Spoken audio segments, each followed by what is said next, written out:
The Infinix GT30 Pro is an upcoming gaming-focused smartphone that promises significant enhancements over its predecessor, the GT20 Pro.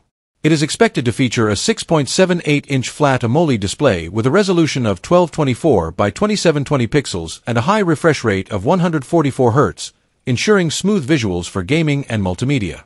Under the hood, the device is rumored to be powered by the MediaTek Dimensity 8350 Ultimate chipset, coupled with LPDDR5X RAM and UFS 4.0 storage options of 8GB plus 256GB, 12GB plus 256GB, and 12GB plus 512GB. The GT30 Pro is also anticipated to come equipped with a 5,500 mAh battery supporting 67W fast charging, reducing downtime between gaming sessions. For photography enthusiasts, the smartphone is expected to feature a 108MP main camera with optical image stabilization, OIS, an 8MP ultra-wide lens, and a 13MP front-facing camera.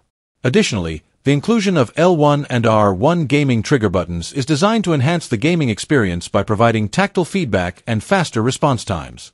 While Infinix has not officially announced the launch date, the GT30 Pro is anticipated to debut around April 2025, following the release pattern of its predecessor.